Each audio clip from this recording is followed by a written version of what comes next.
everyone. Welcome back to Poets and Quants' Must Reads, your quick, digestible recap of the top business school news, sponsored by Center Court, P&Q's virtual admission events. I'm your host, Christy Blyzeffer, and I'll be highlighting the most important P&Q stories you might have missed. So let's get to it. Number 1, the Financial Times' MBA ranking now encourages U.S. schools to break the law. Among the 21 different metrics used by the Financial Times to rank full-time MBA programs are a number of measures that have little to do with the quality and can easily be labeled politically correct boxes that the newspaper asks business schools to check. They include penalties or awards for schools based on the diversity of students, faculty, and advisory board members by gender and citizenship. Under today's Trump administration, all of those 7 diversity metrics are illegal. So what is a U.S. business school to do? Poets and Quants founder John Byrne has some ideas in this commentary, which you can find in our trending tab. Number 2, the daunting challenges facing U.S. business schools.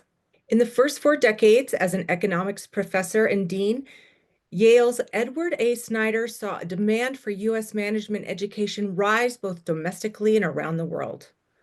The upcoming academic year may be very well different. In this guest column, Snyder says U.S. business schools are now facing the biggest challenges in their collective history. For one, recent attacks on international student visas could discourage these students from a U.S. degree for years to come. For another, the U.S. Senate's proposed tax increase on private universities' endowments. The coming changes will put American B school deans in an uncomfortable positions. You can read the full column from our news tab. Number 3, GRE scores and submission rates at the top U.S. MBA programs. The GRE has steadily gained ground on the GMAT and MBA admissions over the last several years, and the latest admissions cycle is no different. The upward trend for the GRE has continued even in the wake of the launch of the shortened GMAT exam. According to the latest data, 17 of 54 top U.S. MBA programs received more GRE than GMAT submissions in the most recent admissions cycle, a figure that has nearly doubled since 2022. Even more telling, 9 of the top 10 U.S. business schools saw an increase in GRE volume this year, continuing a quiet but consistent shift that's been building over the last decade.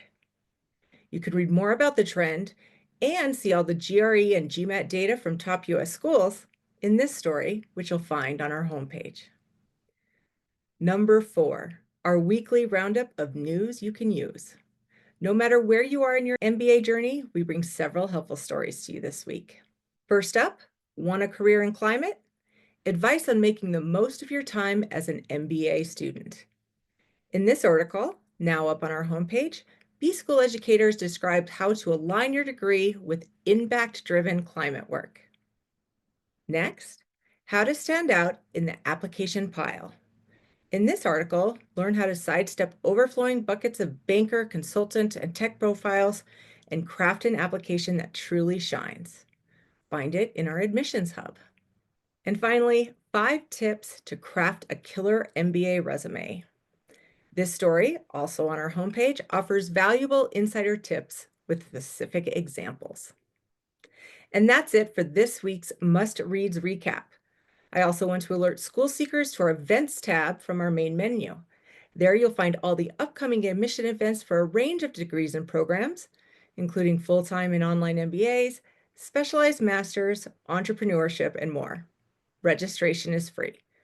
Again, I'm Christy Blyzeffer, and you can join me next week right here for a recap of what's important in the world of business education. Thanks for listening.